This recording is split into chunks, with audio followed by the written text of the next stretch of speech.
Guten Morgen.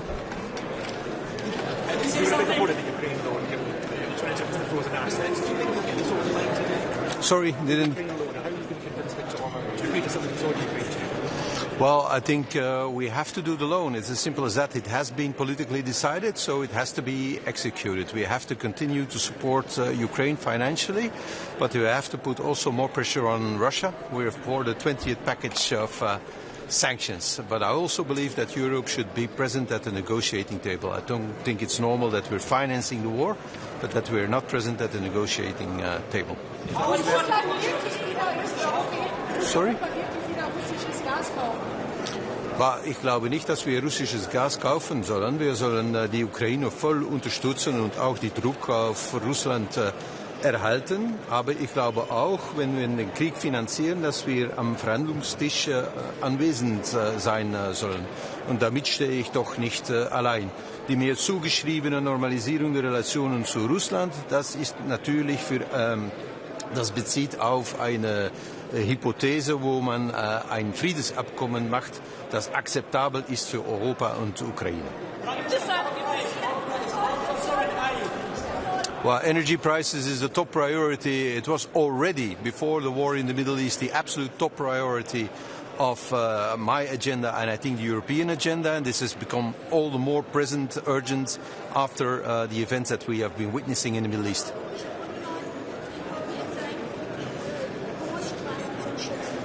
Ich glaube nicht, dass es eine große Wille gibt, um in den Krieg impliziert zu werden.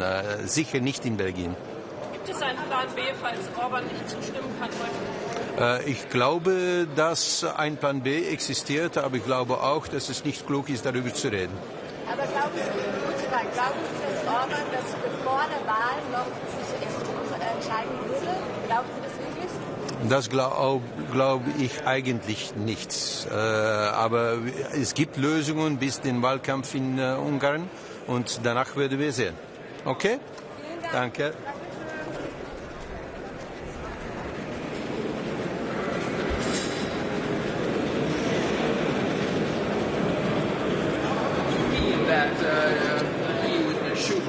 Initiate diplomatic connection with Russia again, and how would you say that your foreign affairs minister has a different point of view? There's no difference in our point of view. Belgium wants to keep supporting Ukraine 100% and keep the pressure on Russia very high. We're very much advocating for the 20th package of sanctions, but what I've said is that I don't think it's normal that we're financing the war, but that we're not represented at the negotiating table. That's not a normal situation. We should negotiate to reach an acceptable peace. If I talk about the normalization of relations, that's of course in the situation that we would reach an acceptable and sustainable peace with Russia. That's a long-term situation. Okay? Prime Minister, about the situation that Mr. Rutte is asking EU countries to support the United States initiative in the state of Hormuz. What's your position about this? Well, we will talk about it with the European colleagues, but for now I can tell you that Belgium has no intentions to get implicated in the war on Iran. None whatsoever.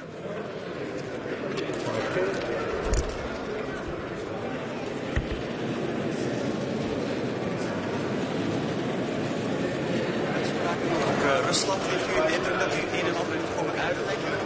Eigenlijk niet. Als je de dingen goed contextualiseert, is er geen enkel probleem. Het gaat over een hypothese nadat wij een vredesverdrag bereiken. Ik vind het gewoon niet normaal dat je een oorlog financiert en niet onderhandelt.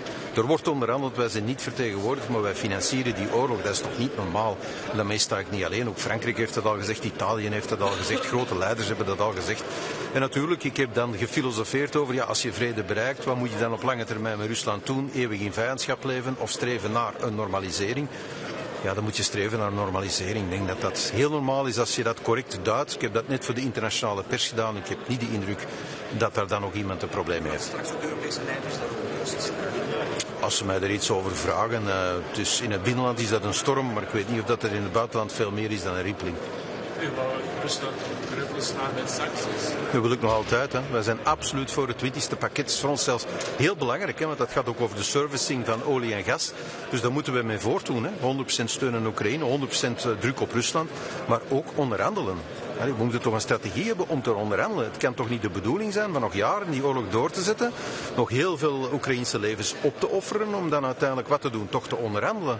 Dus dat vind ik niet normaal en daar sta ik echt niet alleen mee aan de Europese tafel. Maar is het niet Poetin die Europa niet aan onderhandelingstafel wil? Dat is ook zo, vandaar dat je die druk op Rusland maximaal moet zetten. Maar je moet wel aan die tafel vertegenwoordigd zijn. Wij betalen 100% van die oorlog. Dat is toch heel eigenaardig dat ondertussen iemand anders onderhandelt. Het gaat daar onder meer over lidmaatschap van de Europese Unie. Maar we zitten daar niet. Ik vind dat een heel bizarre situatie. Over Viktor Orbán. Gaat u tegen hem zeggen dat hij blokkeert de oplossing die we missen met Duitsland? Ja, dat niet acceptabel is. Hè. Dit is politiek beslist, dus dat moet nu uitgevoerd worden. Ik heb een heel groot aandeel gehad in het onderhandelen van die oplossing, dat kan ik u wel zeggen, ook met hem. Ja, pacta sunt servanda. Maar ik begrijp natuurlijk, daar is een kiesstrijd in Hongarije bezig. Ik denk dat je het in dat licht moet zien. En ik denk dat ook Europa dit in dat licht benadert op de tijdlijn, als u begrijpt wat ik bedoel. Maar ik denk dat er oplossingen zijn, maar het is niet aan mij om erover te spreken. Ik heb daar uiteraard met mevrouw von der Leyen over gesproken. Ze heeft ook in de laatste vergadering van de Coalition of the Willing daar een aantal duidelijke statements over gedaan. Maar het is nu niet aan mij om die publiek te maken. Dat er oplossingen zijn. En dan zullen we effectief zien na de kiesstrijd in Hongarije hoe het daar precies verder gaat. Maar in alle hypothesen moet die lening uitgevoerd worden. Oekraïne moet de financiering krijgen om de oorlog te kunnen verder zetten. De energieprijzen, de mensen aan de pomp voelen verhogen, de Irans betalen daar meer voor. Zijn daar oplossingen voor? Gaan we die vrijstabiliteit? Dat is het toponderwerp vandaag. Hè. Dat was het eigenlijk al voor de oorlog. Dus de energieprijzen in Europa die zijn heel erg moeilijk voor onze gezinnen, maar ook voor onze industrie. Wij importeren nu wel Amerikaans LNG, maar dat is veel en veel duurder dan het Russisch gas dat we voor de oorlog hadden. Dus we zaten eigenlijk al in heel grote moeilijkheden. Dat is alleen maar erger geworden nu en het zou op korte termijn nog veel erger kunnen worden. Dus dat is het allereerste onderwerp dat vandaag zal besproken worden.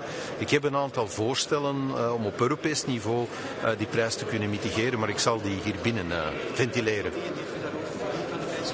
Ik heb net gezegd dat ik die binnen zal ventileren. Ik denk dat ik deze week al genoeg ideeën heb geventileerd die ik misschien beter binnen had geventileerd. Het akkoord over de gevangenis. De gevangenis. Dat is een reactie van gaat het eigenlijk wel iets oplossen? Ja, dat denk ik wel. Hè. We hebben denk ik op al die componenten heel goed doorgewerkt. Dus natuurlijk de proof of the pudding lies in the eating. Hè. Je moet die maatregelen van kracht laten gaan en dan kijken wat het effect is op de bevolking in de gevangenissen en dan monitoren of dat volstaat. Dus ik ben blij wel dat het akkoord is dat we ermee van start kunnen gaan. De boeiende regering helemaal platgesteken. Blijft het goed spannend? Ja, dat zijn moeilijke onderwerpen geweest. Hè. De meningen lopen erg uiteen. Wij zijn een coalitieregering van 5 partijen. Daar zit een heel breed spectrum op. Hè. In België is dat traditioneel zo. Dat wil zeggen dat geen enkele beslissing gemakkelijk is. Alles is moeilijk. Maar aan het einde van de rit is maar één ding belangrijk. Kan een regering nog beslissingen nemen? Ik denk dat we gisteren bewezen hebben dat we nog beslissingen kunnen nemen. En dat maakt mij optimistisch voor hetgeen dat er nu aankomt. Zijnde de laatste grote ronde in onze budgettaire sanering die we nog moeten doen. Oké? Ah oui. Naturellement, oui. Ah, oh, vous êtes sur le dernier rang, c'est incroyable ça. Il faut pas vous laisser faire par les Flamands. Hein. Sinon... On s'entend très bien. Ah oui, on s'entend très bien, oui. Il est en train de rigoler derrière votre dos, mais bon... Mais vas-y. Aujourd'hui, vos propos sur la Russie font toujours polémique, sont mal perçus. Est-ce que vous avez été incompris? J'ai pas vraiment cette impression. C'est assez clair qu'on veut continuer à pleinement soutenir l'Ukraine et à garder la pression maximale sur la Russie. On plaide pour le 20e package de sanctions sur la Russie et tout le monde le sait. Je trouve, ceci dit, que c'est pas normal qu'on n'ait pas représenté à la table des négociations. C'est quand même bizarre. On finance la guerre, c'est l'Europe et seulement l'Europe qui finance la guerre, mais on n'est pas représenté à la table des négociations. Et je suis pas le seul qui dit ça. Macron l'a dit déjà, Meloni l'a dit déjà. Il faudrait essayer d'être représenté à la table des négociations. Et les négociations, ça mène, à mon avis, à une paix durable, une paix équitable, acceptable pour l'Ukraine et l'Europe. Ce que j'ai dit sur les soi-disant normalisations des relations avec la Russie, c'est dans l'hypothèse d'une période qui est postérieure à arriver à cette paix acceptable. Donc je pense que c'est tout à fait normal. Et cette image, en tout cas, pro-Poutine qu'on essaie de vous donner, ça vous gêne? Oui, si on connaît mon histoire personnelle avec l'Ukraine, c'est un pays que je tiens au cœur depuis des décennies. C'est vraiment, comment dire, c'est difficile à comprendre qu'on me met dans la poche de Poutine quand on voit comment la Belgique organise son aide bilatérale à l'Ukraine. C'est incroyable ce qu'on dit. Tout le monde sait qu'on plaide pour une pression maximale sur la Russie.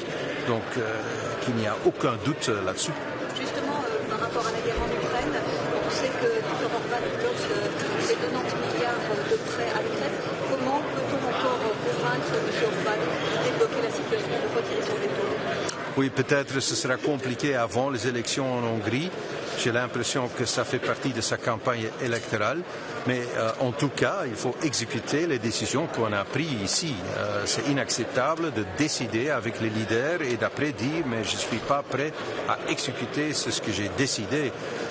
Donc voilà, j'ai négocié cette négociation, vous le savez bien. Je ne voulais pas savoir de la solution Euroclear, je l'ai bloquée. Mais c'est ce qu'on n'a pas tellement aperçu, que j'ai aussi joué un rôle énorme à arriver à la solution de du prêt à l'Ukraine. Et j'ai aussi négocié avec Viktor Orban là-dessus. Donc je pense que, comme on dit en latin, pacta sunt servanda. Mais peut-être il faut attendre les élections en Hongrie. Madame von der Leyen a parlé de cette situation pendant la dernière réunion des Coalition of the Willing. Et elle a dit à tout le monde, j'ai des solutions dans la poche pour continuer le financement de l'Ukraine. Et donc j'ai confiance en elle qu'on peut y arriver. Pour contrôler l'envolée des prix actuels, est-ce qu'il y a une piste, est-ce qu'il y a quelque chose qui sera évoqué par la Belgique? Est-ce que vous posez un gel des prix? Oui, c'était déjà avant la guerre au Proche-Orient un sujet très important parce que les prix de l'énergie, ça pose un problème énorme pour l'Europe, certainement pour la compétitivité de l'industrie et certainement l'industrie intensive en énergie. Et cette industrie est très représentée en Belgique, donc c'est un problème majeur pour nous. Donc même avant la guerre, c'était déjà un problème énorme. Donc j'ai dans ma poche une liste de propositions pour le niveau européen pour s'en occuper, mais c'est mieux de les mentionner en interne. J'ai déjà assez dit à l'extérieur que j'aurais dit peut-être que j'aurais préféré de dire à l'intérieur. Le marché du carbone, par exemple, le marché du carbone, est-ce qu'il faut réformer? La réforme du système ETS, oui, je pense que c'est à l'ordre du jour. Il y a des différentes opinions là-dessus en Europe et je pense que, comme toujours, la Belgique peut peut-être faire des suggestions pour arriver à un compromis parce que notre pays, c'est le mini-Europe. Chaque opinion qui existe en Europe existe en Belgique. Donc on est toujours très bien placé pour voir où on pourrait trouver le compromis. Et j'ai des idées très concrètes là-dessus que je vais mettre sur la table. Est-ce que cette guerre au Moyen-Orient, c'est la guerre des Européens également?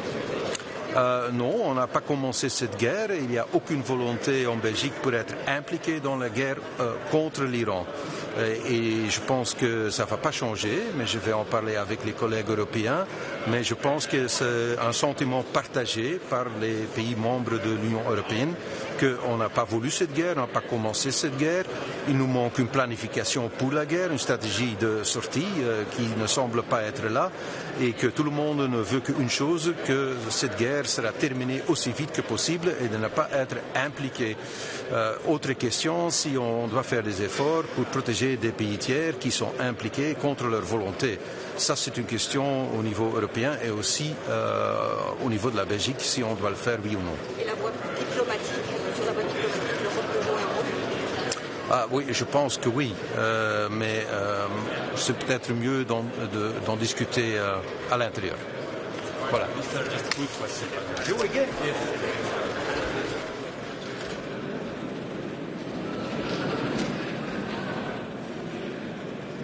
control this crisis and face the consequences? Yes, we are very worried about the energy crisis. We're already worried before the start of the war. The prices were too high, and this war has, of course, created another spike in the prices. And if that becomes structural, we're in deep trouble.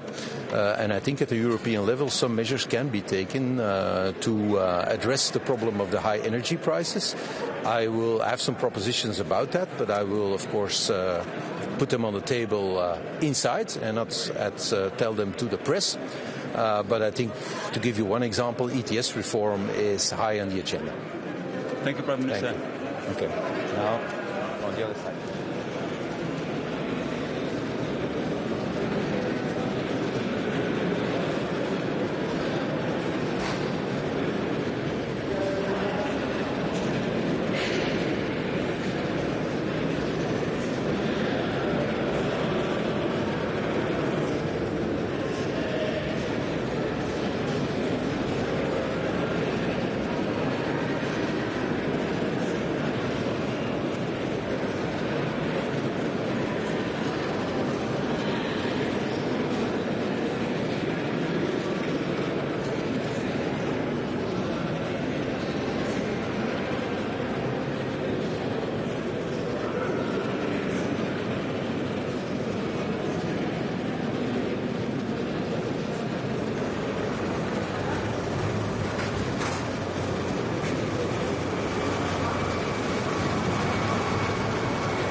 Schönen Vormittag.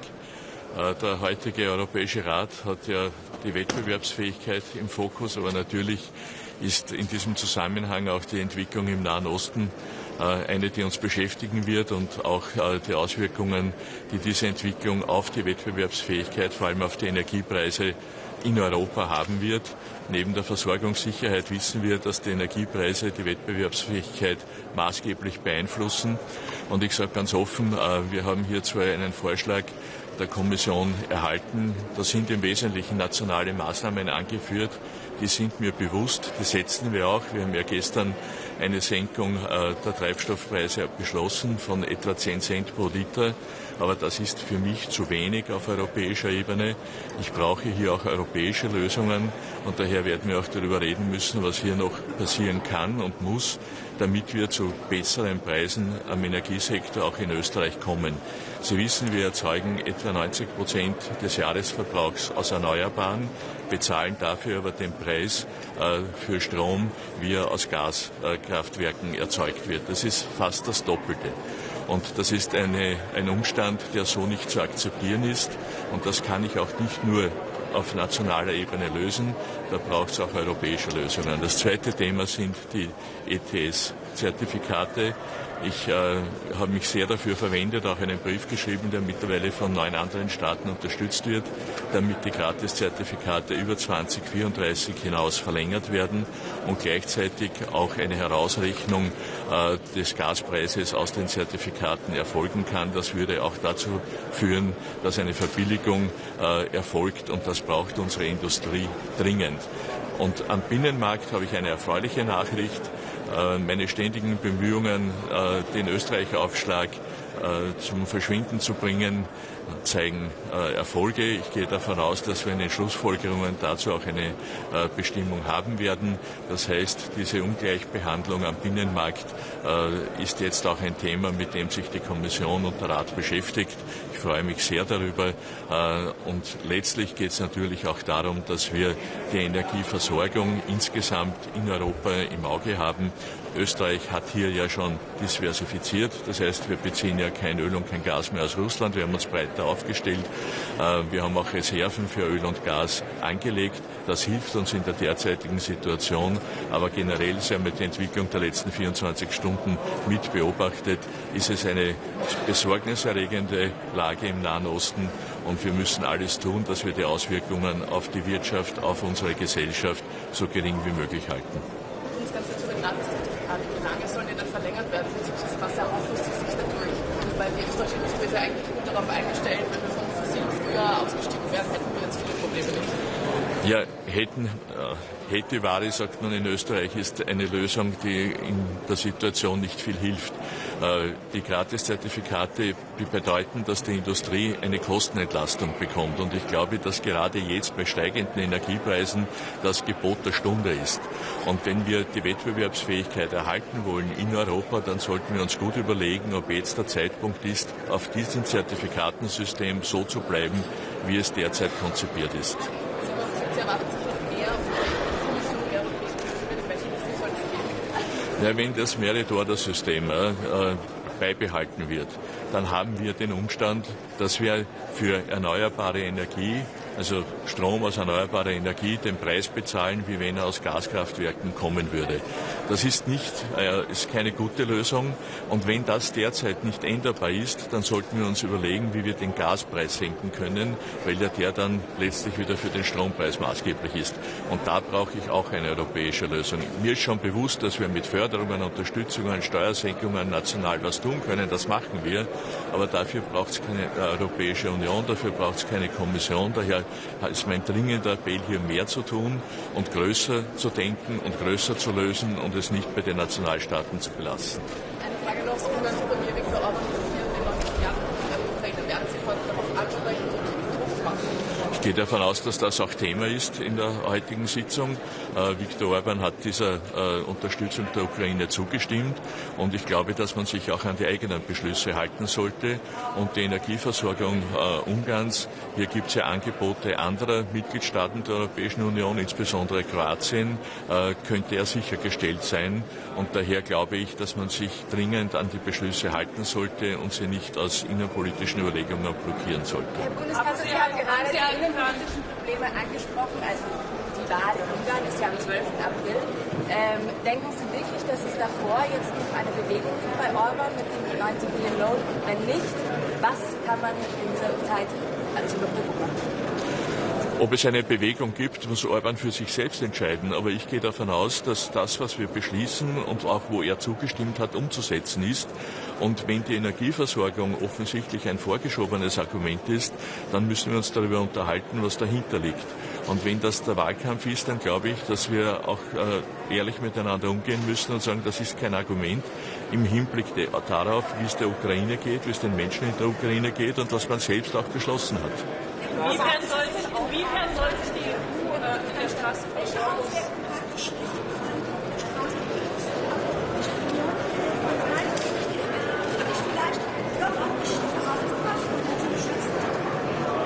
Also die Auswirkungen sind ja ersichtlich. Durch die Sperre der Straße von Hormuz haben wir zwei große Fragen, Versorgungssicherheit und Preise. Beides ist gefährdet durch die Entwicklungen im Nahen Osten. Ich kann aus meiner Sicht, ich bin Regierungschef eines neutralen Landes, ich kann nur aufrufen, dass man dringend die Angriffe auf die Infrastruktur unterlässt. Das lässt sich kurzfristig auch nicht wiederherstellen. Die Intervention in der Straße von Hormuz ist für Österreich sowieso kein Thema, so wie ich es aus Neutralitätsgründen, so wie ich es verstanden habe, geht es aber darum, dass die NATO-Staaten aufgefordert worden sind.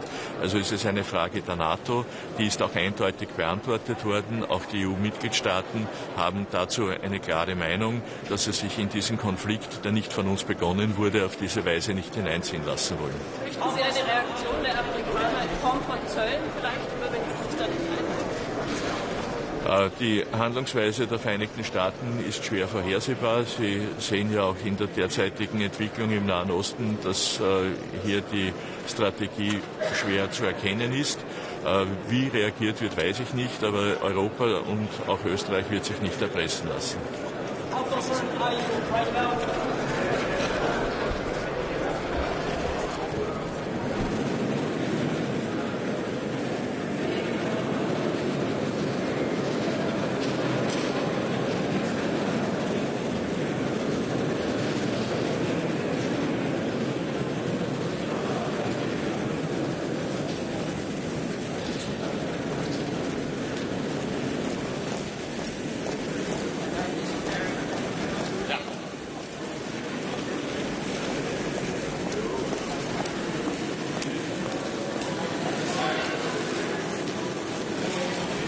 For my first UCO, Europe is faced by some grave challenges with the war in Ukraine, the war in Iran, and it's time for us to step up and to do a better job for our citizens in terms of defense, in terms of a stronger economy, and I'm very much looking forward to be part of this family here and to do a better job for each and every one. Welcome. What are you going to bring to discuss? It is obvious that Ukraine needs our full support to win this war against the Russian aggression. The loan is crucial to make sure that Ukraine can prepare for next winter. There has been decision-making here on the European level, so I expect everyone to respect that. And I'm also very happy that the European Commission was able to find a technical way forward so that we can fix this pipeline issue so that this loan can get into effect as soon as possible.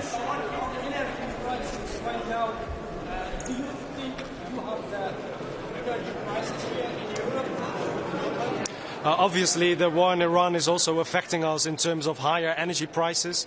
So we have to look how we can protect our consumers and companies against two big impacts of this war. But let me be clear, the ETS system was crucial to speed up the transition in Europe. And without the ETS system, we would now be importing billions and billions of fossil fuels from outside of Europe. So I'm willing to look how to improve our climate policies, but we're not going to revoke policies that are in the end crucial to make sure that this continent is greener and stronger in the long term. Well, this is a war that was started by the United States and Israel against Iran on reasons that I can understand, because the Iranian regime is brutal, not only for its own people, but also for the broader region and a security threat for Europe. But it's not a war that we are part of. The Netherlands is ready, together with France and others, to protect the European partners. But at the moment, there is no clear indication that there is a proper proposal for a mission, and it's also at the moment too volatile to start a mission in the Strait of Hormuz. So we need to put focus on de-escalating of the war at the moment and then look on extra measures that Europe can take. It's only up to the Iranians to decide of the future of Iran. Hopefully this brutal regime will go away as soon as possible, but just bombing Iran will not in the end end in a regime change. There's more needed for that, and I'm a big fan of more sanctions from the EU on the Iranian regime and more support for the democratic forces in Iran. Thank you very much.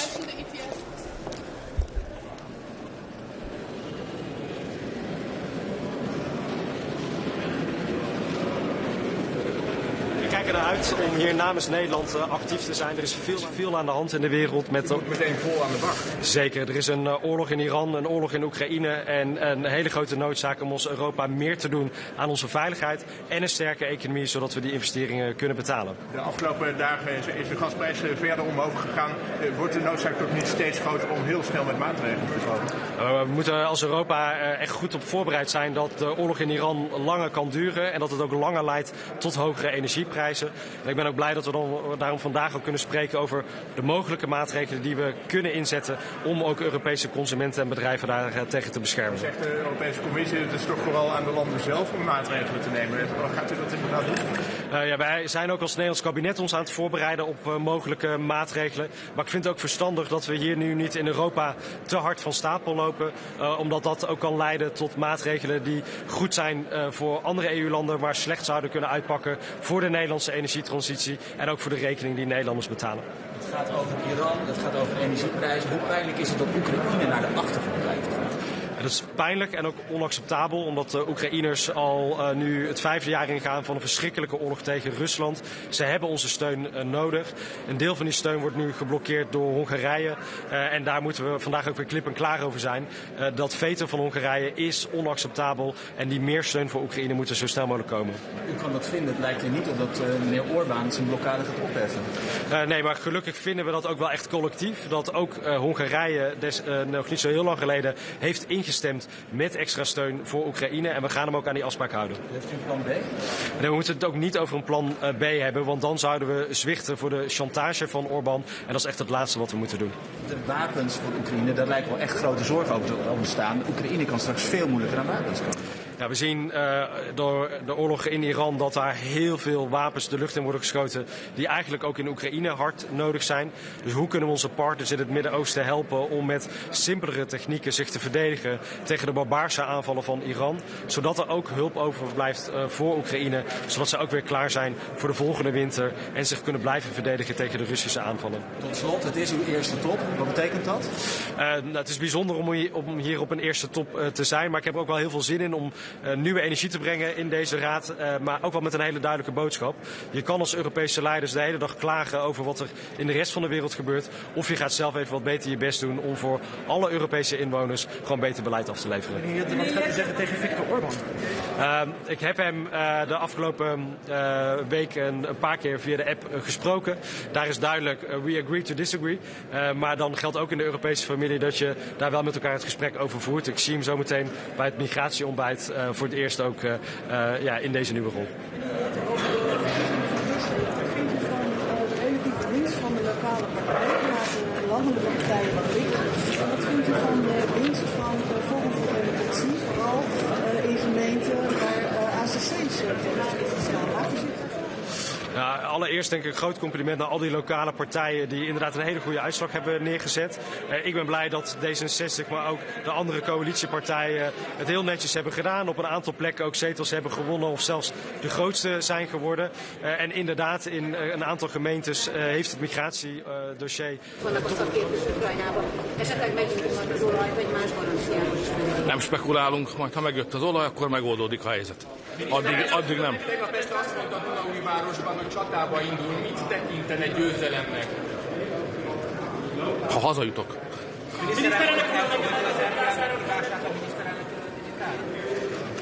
De hát csak szuverén emberekkel vitatkozok.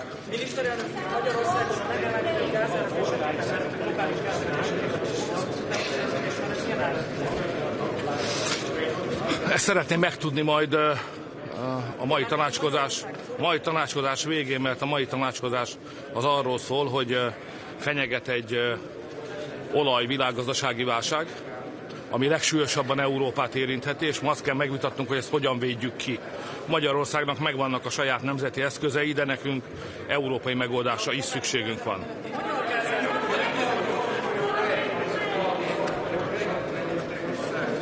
Sorry?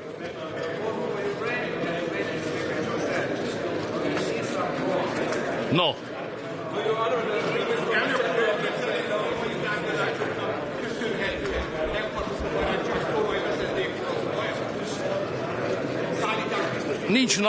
Nincs napirenden ez a kérdés.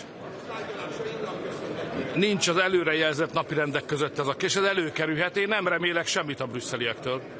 Tehát ezt a problémát, az ukrán olajblokkát problémáját, azt nekünk magyaroknak kell megoldani. Brüsszel valójában összejátszik az ukránokkal, ő az ukránok oldalán áll Brüsszel. Akármit is mond, az egy színjáték, amit látunk, ők az ukránok oldalán állnak, tőlük nem remélhetünk semmit, de ezt nekünk kell, ezt az olajblokkádot nekünk kell letörnünk saját erőből, de erre meg is van a haditervünk. Miniszterelnök úr, pártjaiként vizsgálja az aranyzóügyét, felhozhatja majd a megbeszéléseket, vagy felhozza, vagy lehet vele érteni? Ez nem tartozik senkire, egy nemzeti ügy. Nem. Miniszterelnök úr, pártelnökként vizsgálja, hogy a Fidelitásnak mi köze volt az ukrán zászlós akcióhoz a Tisza. Nem vizsgálok semmi ilyet, mert a kérdést is nevetségesnek tartom. Hát a Tisza párt európai parlamenti képviselői itt szoktak ülni ukrán mezbe. Hát ők ukrán mezben vannak, nem miattuk rájuk. Tehát az, hogy ők ukrán pártiak, ukrán mezt hordanak otthon, vagy nyilvánosan ukrán zászlót lengetnek, azt szerintem minden magyar számára nyilvánvaló, nincs ezen mit vizsgálgatni. Parancsolja? Tessék? Volt már ilyen, rosszul jöttek ki belőle a németek, ne csinálják.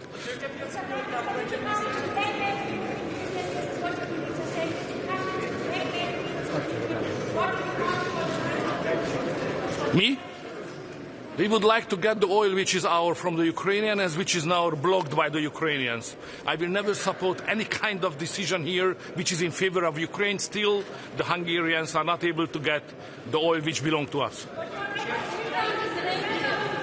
Köszönöm szépen, van igaz?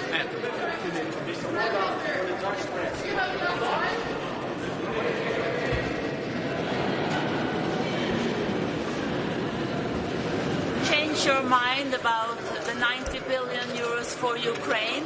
Will you allow Ukraine to get the money? No, the Hungarian position is very simple. We are ready to support Ukraine when we get our oil, which is blocked by them. Till then, there is no any decision which is favorable for Ukraine will be supported by Hungary here. Okay, but they are going to mend the Druzhba pipeline. Do? They are going to fix the pipeline. We are waiting for the oil. All the other is just fairy tale. So we believe only facts. Oil should arrive to Hungary. And then this is a new chapter. Till then, we cannot support any pro-Ukrainian proposal. But why did you... Sorry? No other option? No. We need it because it's existential. What we are speaking about is not politics. It's existential for Hungary, you know? To get the oil, to get the oil is existential for the Hungarians. Without getting that oil, all the households in Hungarian companies will go to bankruptcy. So, you know, it's not a joke. It's not a political game. Zelensky should understand it, that this is not a game. This is absolutely existential for the Hungarians. Then you will also agree for formalization of accession talks to Ukraine and Moldova? No any pro-Ukrainian decision is supported by Hungary till the oil issue is not settled. Thank you.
First, I'm proud to say that Finland is 9th time the happiest country in the world. Suomi on maailman onnellisin maa 9. kerran peräkkäin. I'm happy about this, but I'm not happy about what is the situation in the world. The situation in Middle East is very concerning, and today we need to find a common European voice and our common position, how to react, what to do, how to respond. But we need to understand who benefits the most of this chaos and rising energy prices. It's Russia. Russia benefits the most. And that's why we need to continue the pressure against Russia, and we need to support and continue our strong support to Ukraine. They fight for us. They are fighting every day. The other issues competitiveness and energy. On competitiveness in general, we need to go forward, strengthening single markets, finalizing investment and savings union, and I'm very happy about the conclusions, brave and forward-looking. And finally, on energy, I very well understand the concerns of many member states because of high energy prices. But at the same time, when we do short-term measures to find solutions for high energy prices, we need to continue decarbonization. ETS is a cornerstone of our climate policy. It's cornerstone of our industrial policy. For example, in Finland, we have invested billions in clean energy production, new technologies, and today we can see that we have low energy prices, one of the lowest in Europe, and also industry is investing in clean production because we have clean energy. So we need to continue decarbonization, but find a balance how to help and support those countries suffering high energy prices. On Ukraine, I would like to ask you if Orban is not going to budge. He was just here. He said he will not change anything about it. He will not unblock the 90 billion loan if there's no oil flowing. So what exactly will be done? When will money flow to Ukraine? And what will you say to Orban today? He's using Ukraine as a weapon in his election campaigning, and it's not good. We had a deal, and I think that he betrayed us, and we need to find a solution how to go forward. And now I encourage Ukraine and Commission to find a solution of the question of pipeline, and the most important issue is how we take care of the financing and funding of Ukraine. You mentioned the pipeline. Should European money be used to fix it? Let's see how it goes. I'm looking forward to the proposals from the Commission. I trust Commission and good cooperation with Ukraine on this issue. Thank you so much. Thank you.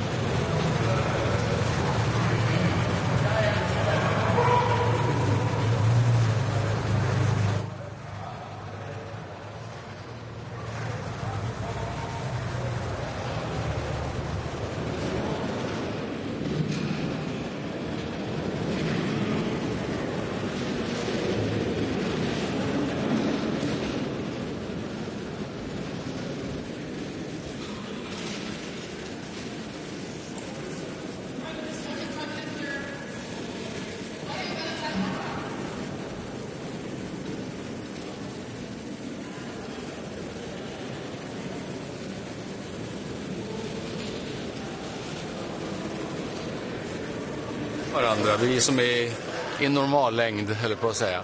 Hörrni, det är en fullmatad agenda idag som ni vet. De viktigaste för vår del är ju Ukraina förstås. Både öka trycket på Ryssland. Det finns ett stort intresse för vad Sverige har gjort med 2 skuggflottefartyg som ni vet. På svenska territorialvatten där vi använder det faktum att de är sjöovärdiga och utan tydlig flaggning för att helt enkelt borda dem. Det är många andra länder som vill öka sina insatser också. Det andra är att öka stödet naturligtvis till Ukraina och då är de 90 miljarderna som står på spel just nu. Det är oacceptabelt av Ungern att blockera beslut som de en gång har varit med och fatta. Samtidigt så har kommissionen erbjudit hjälp för att laga en ledning för laglig rysk olja. Och jag hoppas att vi under dagen löser ut den frågan. Ingenting är viktigare än att de pengarna som Ukraina desperat behöver att de kommer fram. Sen har vi ju hela frågan om energipriser.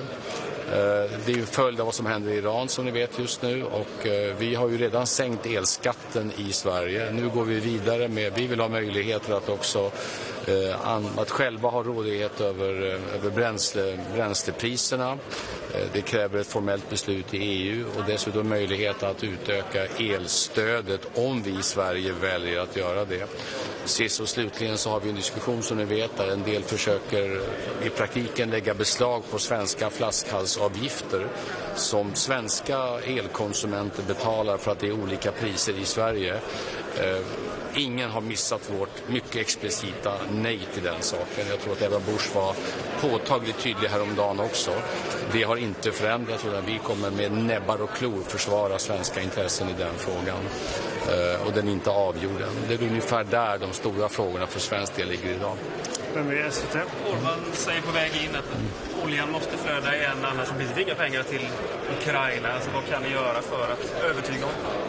Alltså, han utpressar nu Ukraina och hela Europeiska rådet. Min bestämda bild är att han gör det av inrikespolitiska skäl i Ungern. Jag tycker inte EU ska bli en bricka i ungersk inrikespolitik.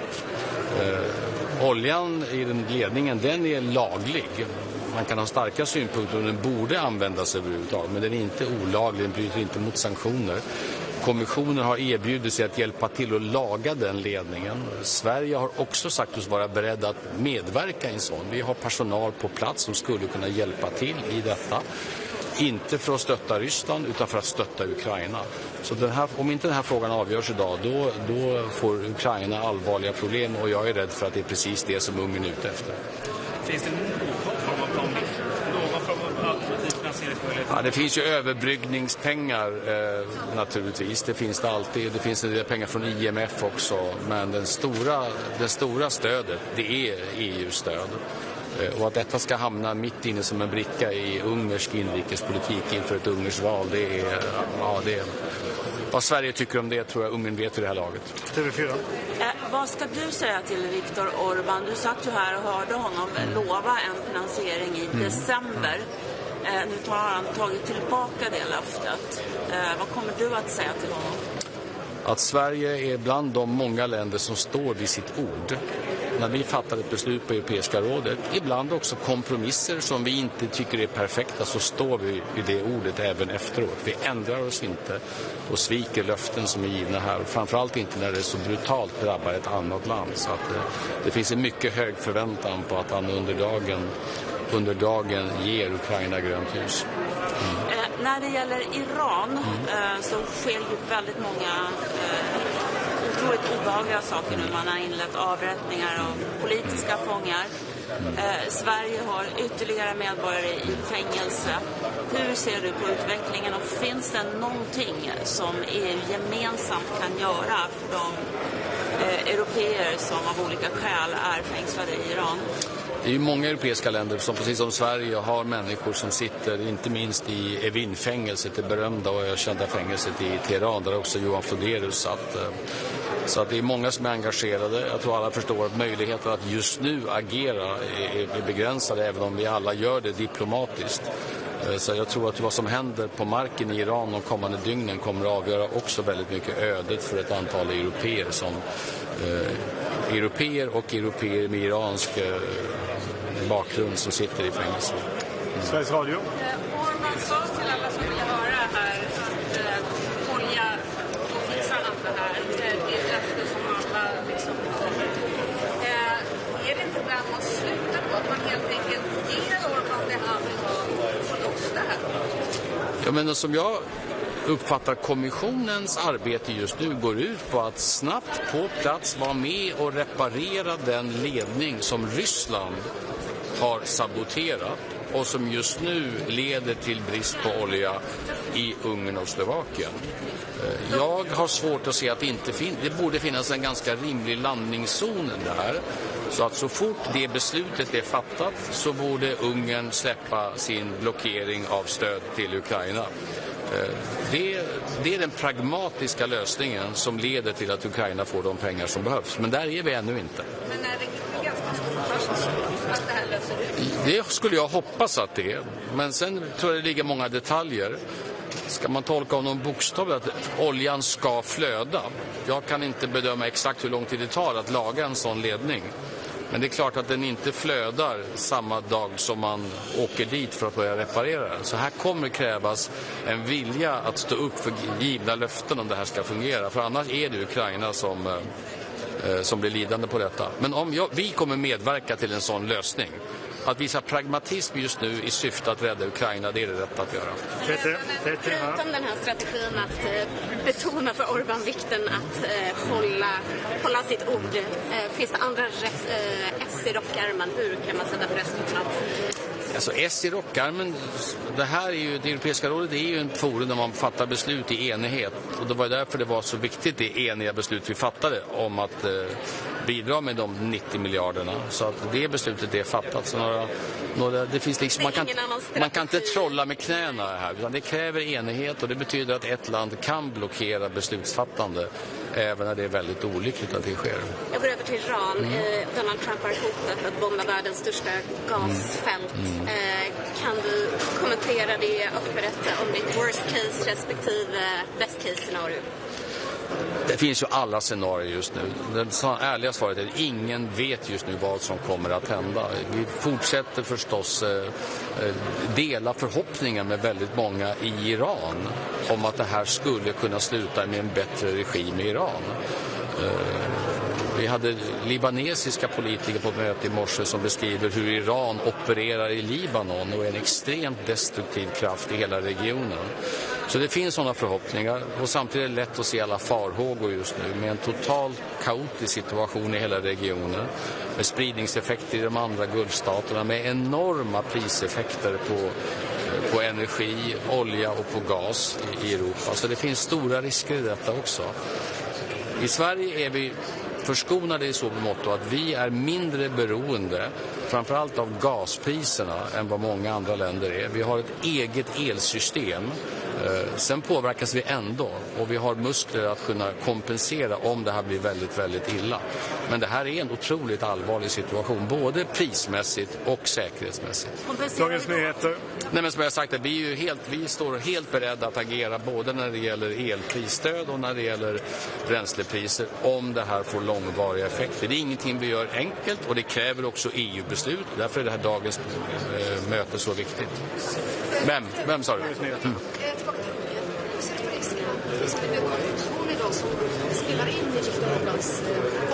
Ja, men det ska vi ju inte göra, alltså, av många skäl. Det första är att EU-länder har en god tradition av att inte lägga sig i varandras inrikespolitiska frågor. Vi lägger oss inte i varandras valrörelse. Jag tycker att det är en central kollegial princip, även om man tycker väldigt olika. Alltså jag tycker inte att EU ska bli en spelbricka i den ungerska inrikespolitiken. Det är viktigt. Men det betyder inte att vi inte ska naturligtvis pressa att givna löften ska hållas. Fattade beslut ska också exekveras naturligtvis. Om energivaran, flaskhalsavgifterna. Kommer du ta upp det på mötet? Självklart. Hur många länder upplever du finns med det? Flaskhalsavgifterna är ju... I Sverige fattar vi det här, det gör man inte alla länder, för det är nästan bara Sverige som har detta. Det är för att vi har följt EUs tidigare vilja att inrätta elprisområden. Det kan man idag diskutera hur klokt det var, givet att andra länder inte har gjort detta. Vilket i sin tur leder fram till en fråga hur mycket överimplementering av EU-regler som Sverige ska syssla med, men det är en annan fråga. Så att vi har då stora flaskhalsavgifter som byggs upp. De använder vi för att bygga ut nät, men också för att kompensera svenska elkonsumenter, har vi gjort tidigare. Idén att andra länder som har överföringsproblem mellan sig ska lägga beslag på svenska flaskhalsavgifter, den är helt enkelt oacceptabel. Och det har vi framfört på alla tänkbara sätt. Och det kommer jag säga idag också naturligtvis. Ja, jag tror att de flesta länder kan, även om de själva inte har den sortens avgifter, jag tror att Sverige står för lejonparten av de summor som finns i hela Europa. Andra länder kan nog ganska lätt förstå att om de hade byggt upp egna summor på grund av egna överföringsproblem, så hade de inte uppskattat om EU hade tagit de pengarna och lagt dem till investeringar på helt andra ställen. Det tror jag ganska många kollegor kommer att förstå. Så Dagens Industri sista. Oljepriserna rusar ju på grund av Mellanöstern. 30% idag såg jag. Ja, vad ser du för möjligheter för EU att bidra diplomatiskt till att lösa den här konflikten på något sätt eller lösa så att trafiken börjar Jag tror alla förstår att de diplomatiska möjligheterna för EU just nu är relativt begränsade. Både för att vi är mitt i ett pågående och allt att döma eskalerande krig just nu. Men också naturligtvis därför att det är ju inte så att det har saknats diplomatiska försök under mycket, mycket lång tid. Så att även alla vi i Europa som nu manar till deeskalering, som ser stora risker i detta, även vi är ju fullt medvetna om att decennier av försök att på diplomatisk väg få den iranska regimen att behandla iranier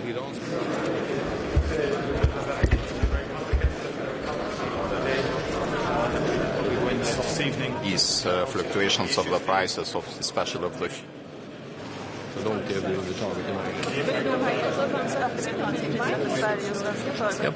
för svensk del är det så att vi är mindre beroende.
Deux fois, hein?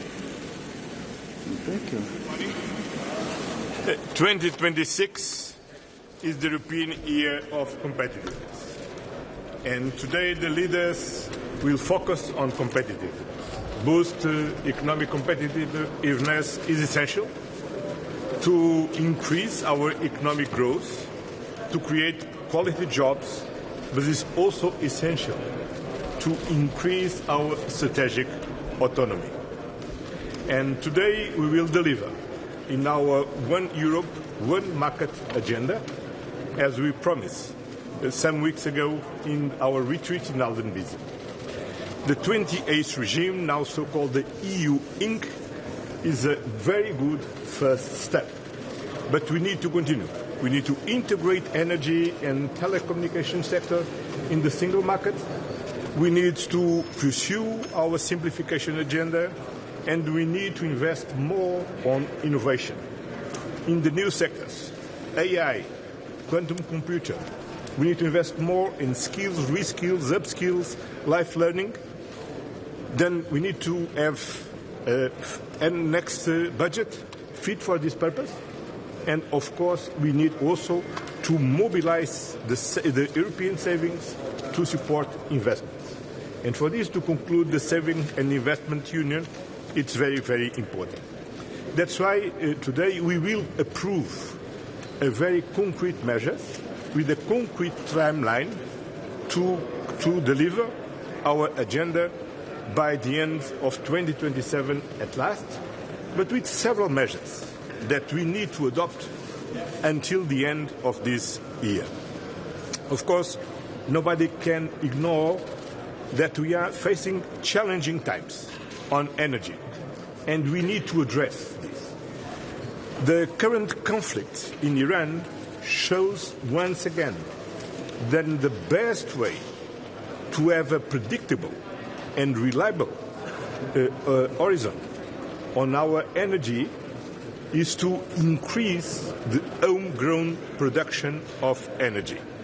This is the only way to become autonomous, independent. That means to securize our energy system. For this, we need to pursue our energetic transition, and this is our main task. Of course, we need to do this, taking into account the specificity of different member states, the specificity of some economic sectors, that they are intensive in the use of energy, but we need to do this together, and never forgetting that we need to not only to protect our companies today, but we need also to ensure that the next generation continue to have a planet to live. But a part of the climate and environment goal, that's clear, that energy means security. And we cannot, and we need to build our own capacity to produce our own energy, because it's the only way to be secure. Finally, we will have the opportunity to meet with the Secretary General of the United Nations, António Guterres. The multilateral system is a basic instrument to protect the international rules-based order. And that's clear. There are no alternative of an international rules-based order, because the alternative is the war in Ukraine. The alternative is unfair competition on trade. Is the threat on the sovereignty in Greenland, is the threat to sovereignty in the other parts of the world.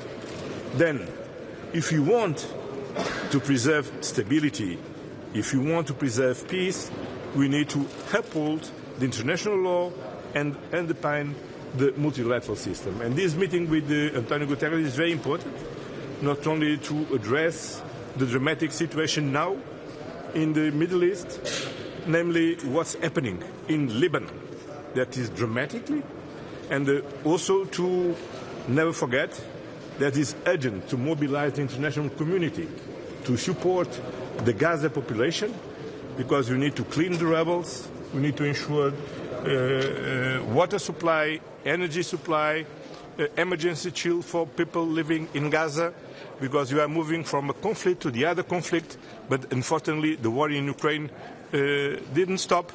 The situation in Gaza remains dramatically, and we need to address all of this. Thank you.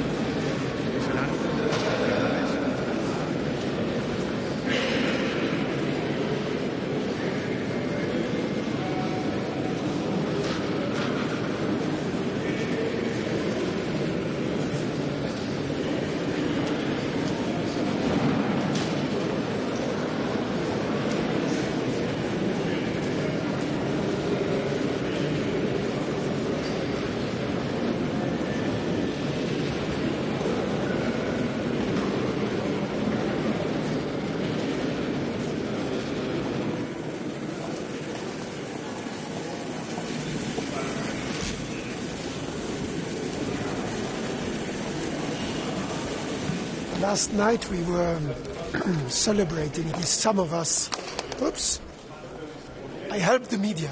So you can't get a better service like this one.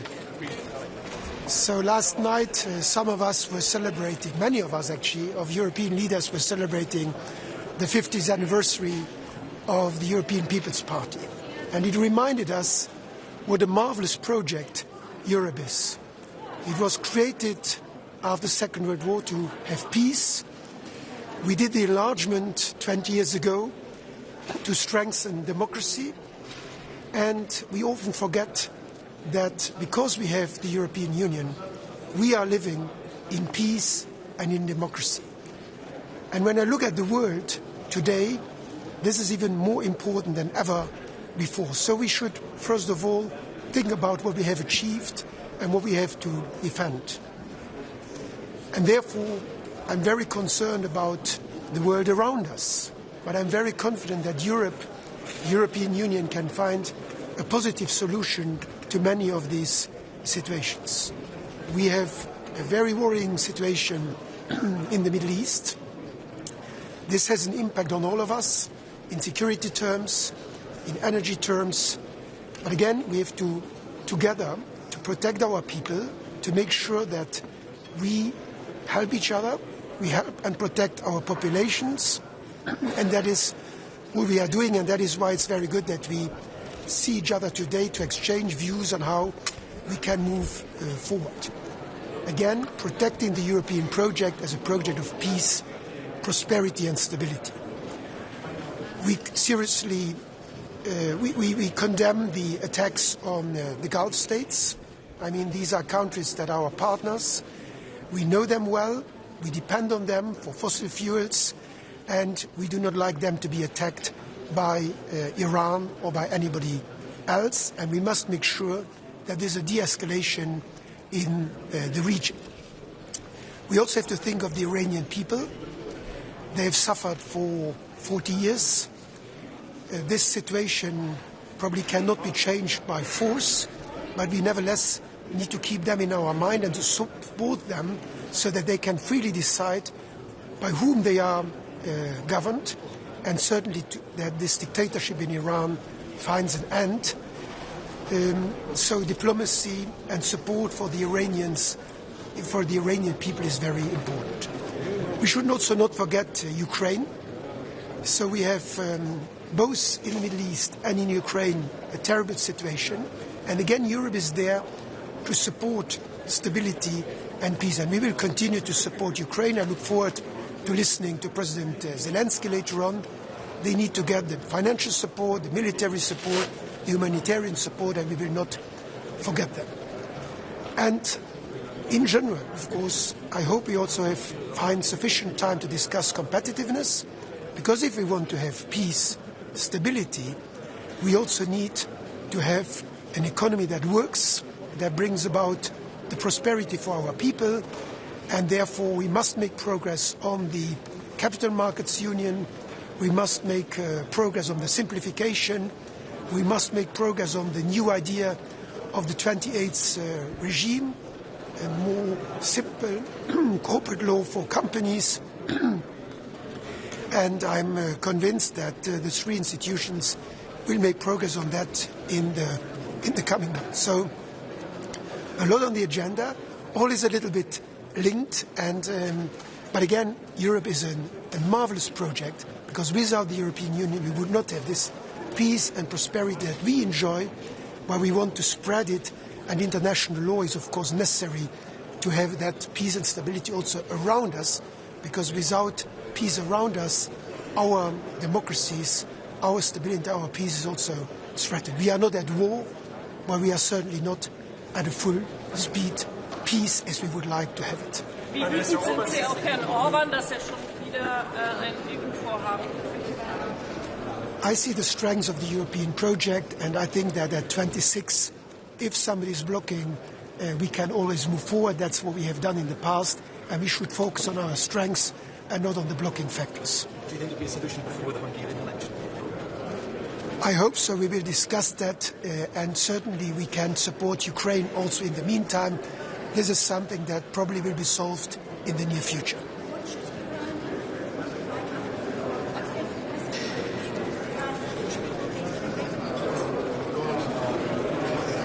Like in every country, it is for the people to decide who should be their leaders. The Iranian people have been oppressed for a very long time. That's why we have introduced, as the European Union, sanctions against Iran. The Iranian regime is a terrible regime, and we should do everything to support the Iranian people to decide on their own future. We have that privilege, and we hope that others in the region around us also can have that privilege. Should the European Union help the U.S. in the Strait of Hormuz in exchange for financial aid for Ukraine from the U.S.? This is a conflict that we have not started. We have not been involved.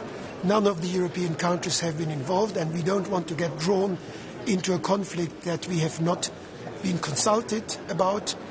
We are against the Iranian regime, but if you start a war, you also have to see how you get out of that. Obviously, we are very worried about the situation that this creates. We want to have safe passage for the ships that are in the Strait of Hormuz, but we should be very careful not to be drawn into a conflict that might escalate.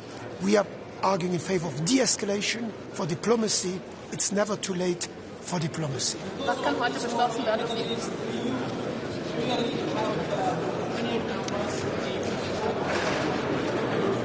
That depends on the length of the war, of the crisis.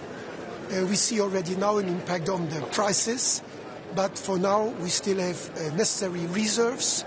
It's also good that the summer is coming, so Europe needs less energy right now than it would need in the winter. And we are prepared, and we have also drawn the lessons from the last crisis due to the Russian invasion of Ukraine. So we know what to do if need be, and I think we will protect our people, but we are prepared. And I think it's again an important message to all of us to continue the production of renewable energy. I think a lot of countries, including my own, have made progress on that to become less dependent on fossil fuels. That we must continue independent of this war, but even more due to this terrible situation in the Middle East. Was können Sie heute beschließen, um diese Energiepreise kurzfristig runterzubringen? Also aus erneuerbarer ist ja langfristig. Ich glaube, man muss immer die langfristige Perspektive auch im Blick haben. Erneuerbare Energien sind absolut notwendig. Kurzfristig, glaube ich, sind die Maßnahmen vor allem auf nationaler Ebene zu suchen. In meinem Land, Luxemburg, haben wir diese Maßnahmen schon vor der Krise genommen. Wir haben die Steuern auf das Minimum gesenkt und wir haben die Netzkosten übernommen. Das hilft den Unternehmen, das hilft den Menschen. Und deshalb sind wir eigentlich schon als Luxemburg relativ gut vorbereitet. Und wenn noch notwendige Maßnahmen sind, dann, glaube ich, müssen sie gezielt dort eingesetzt werden, um den Leuten mit kleinen Einkommen zu helfen. Aber das sind in meinen Augen vor allem nationale Maßnahmen, die da spielen müssen. Vielen Dank.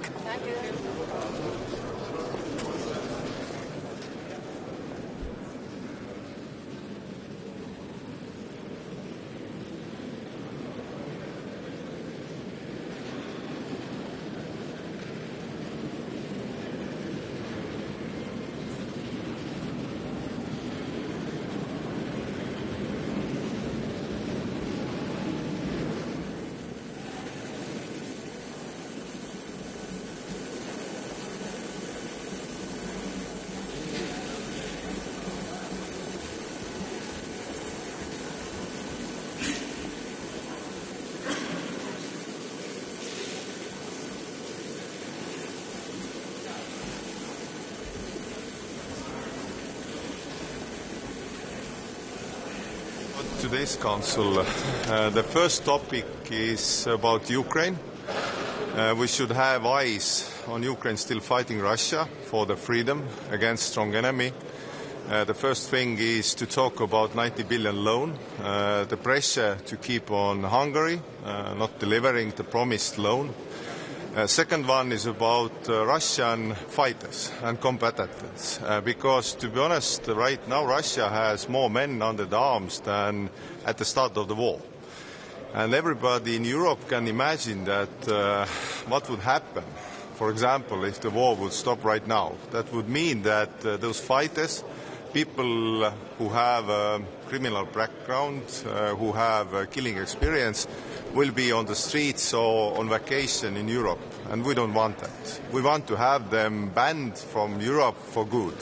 So that means that we should change the visa rules, Schengen rules, that we won't have Russian fighters and everybody who have been assisting Russia to occupy or fight against Ukraine to be in Europe. This is the first topic. Second topic is about energy. Energy matters. That means that we need long time this kind of production. We need connections and everything, and we need stable prices also on ETS system. That probably will be a matter that we'll be talking about, because ETS2 has been postponed also on our will, but ETS1 and ETS system is also needing some kind of stability, so we are waiting for proposals and having our own. And third one is about competitiveness, because to be honest, European idea is to have a working one market, single market. For example, well-known ride-sharing, which everybody is probably using, everybody has tried it, has a different rules, different set of rules, not on the European level, but on local level also. Because, for example, in Estonia, you can use any company, for example, Bolt, and you can see the end price. But if you go to another country in Europe, you cannot see the end price. In another country in Europe, you need to have a garage for ride-sharing car. So that means that we have this kind of artificial barriers in one and single market which should be working, and everybody understands ride-sharing is simple business. So that means that also to get less rules, less bureaucracy, simple way of doing business and so on. So competitiveness is the base of European operations. So these probably will be the most important topics in this council, and this will be an interesting day. Thank you. Thank you. Thank you.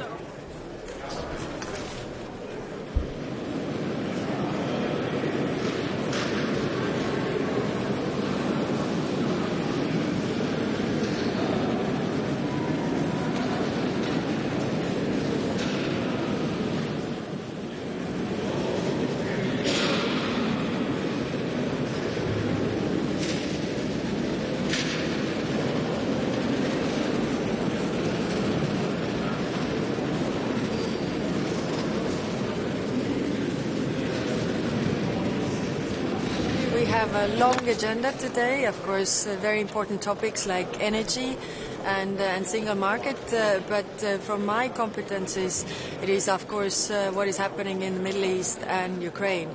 So first on Middle East, the Iran's attacks on Qatar energy infrastructure create further chaos, and it's clear that we need an exit from this war, not escalation. And that's why I've been also doing the diplomatic outreach to Iran to find different solutions. To be very clear, I talked to the minister before the execution of the Swedish citizens, so I was not able to raise that, but in my future calls I will definitely do that, also raise all the issues that we have.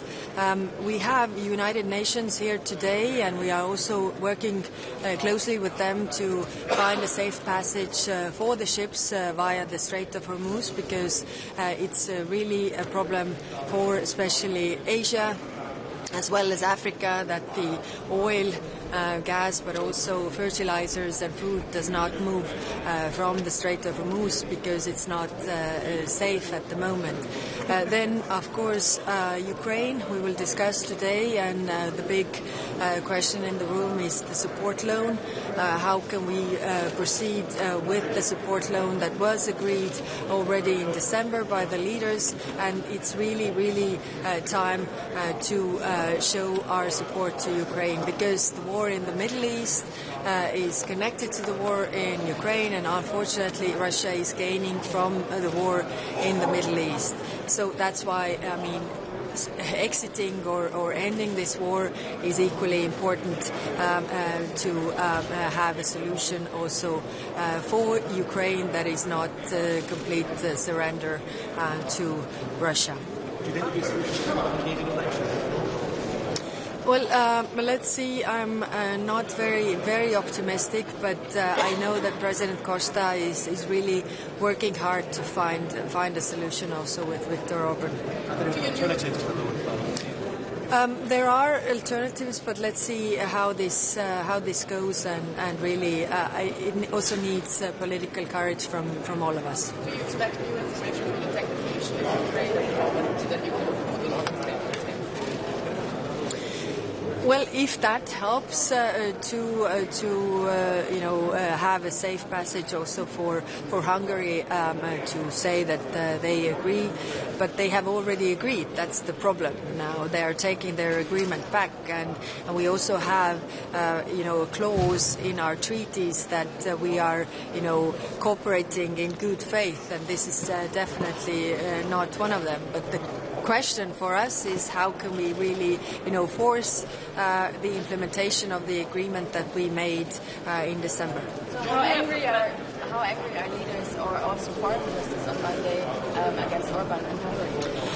Well, foreign ministers on Monday were very strong in really pushing Hungary to agree and also provide solutions, because if they have an issue with the oil, their neighbor Croatia can also provide this oil.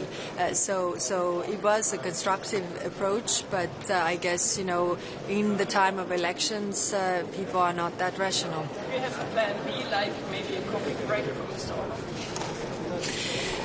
As I said, President Costa is working with solutions. I was talking to him yesterday as well, and let's see how we find a passage out. The German foreign minister said we don't know if the war in the Middle East will be over because Israel and U.S. they didn't tell us anything. So you know Well, yeah, I don't have a crystal ball to tell you when the war will be over. What is important is that for all of us in European Union, we want to see the end of this war. We definitely see the chaos that it's causing in the Middle East, but also the ramifications it has for the rest of the world. 85% of oil and gas that goes via the Strait of Hormuz goes to Asia, and we already see problems there. Also the same with fertilizers that African countries need. For example, Sudan, 54% of the fertilizers to Sudan come via the Strait of Hormuz. So we are working with our Gulf partners, also with Egypt, Jordan, to really find a solution that the parties could end this war.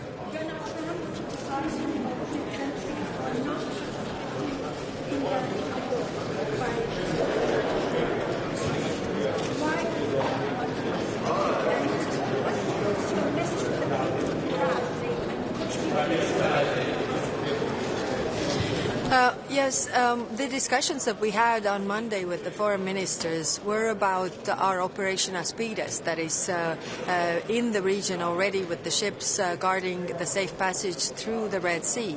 So the discussion was whether there is a wish to also expand this to operate in the Strait of Hormuz.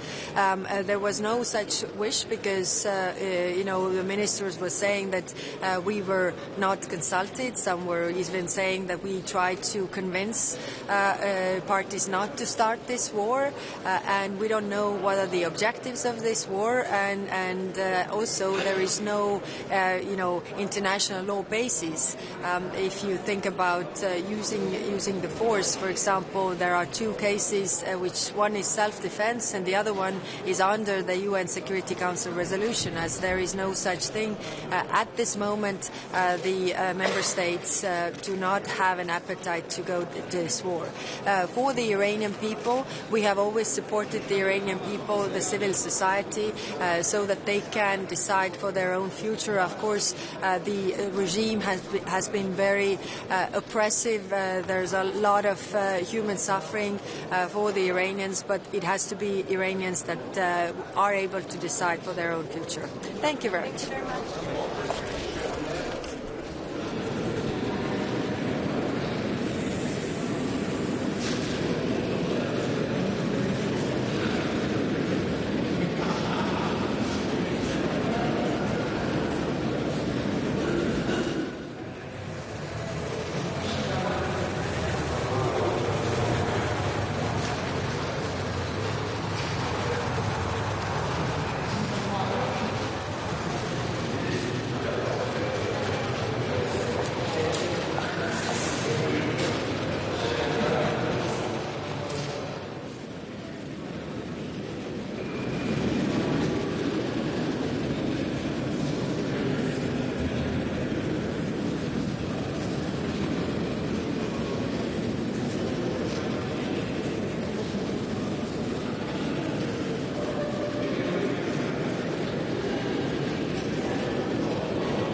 a discussion primarily on competitiveness. That will be my first point, where we will ask for targeted deadlines, legislation that has content that can deliver to what our citizens are asking for right now, to what our industrial representatives and businesses need to grow and be competitive in Europe. I will also say that speed cannot come at the cost of democracy or legitimacy. Parliament will never be a rubber stamp, and therefore we take our role as co-legislator extremely seriously, as we've always done, but more importantly than ever now as we go into this very high-intensity legislative phase. I will also talk about the fact that geopolitics and competitiveness are in a way two sides of the same coin, with energy prices running at skyrocketing prices. We need to first of all recognise that the efforts that we made to accelerate our connectivity between grids, to make sure that we have predictability with regards to storage and reserves, these decisions actually have helped us to also be able to take into consideration the constant shocks that we are seeing right now, especially with the closure of the Strait of Hormuz. We will also make the point that if we want to be independent, we also need to address the short-term concerns of our citizens. Rising prices will have a direct impact on their bills. And decisions that we take today in the European Council will send the strongest of political messages that our economic strength right now will also go into the courageous decisions that we will take for citizens to feel that their leaders are taking into account their very, very daily and necessary and real concerns. Lastly, on Ukraine, our economic strength as Europe needs to go towards further investment of our security, and therefore our constant, unwavering support for Ukraine and the appeal for the 90 billion loan to be resolved and actually go towards helping Ukraine win this war is something that I will make very clear towards the end of my intervention. Excuse me, say it again.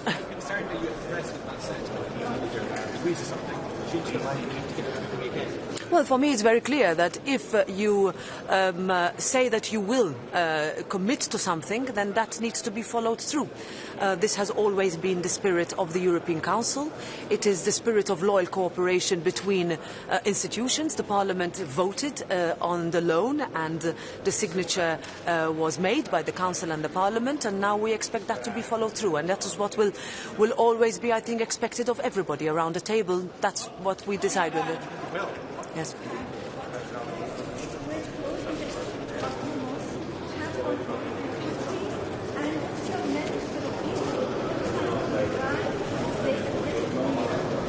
Well, first of all, we will continue to ask for de-escalation. What we saw this morning happening over the last hours has a direct impact on the region, but also on Europe, not only in terms of security, but also in terms of rising prices that we see on energy sources that we are dependent on. So that is what we will continue to insist on, and we hope that a resolution is found. Yes?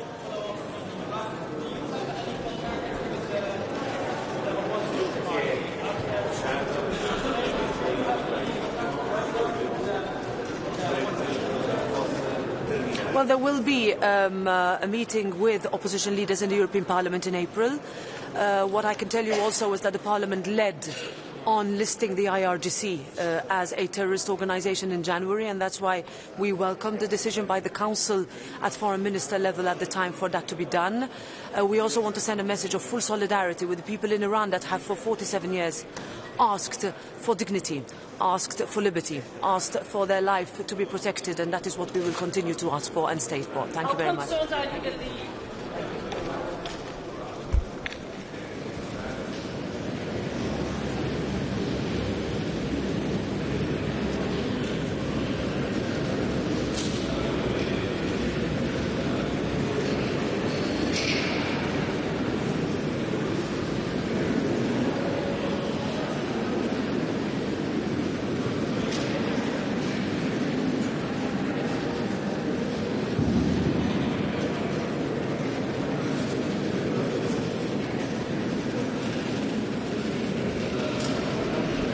ste? Puno vas je danas. Mogu ja reći par riječi? Evo, nalazimo se na početku još jednog redovitog Europskog vijeća.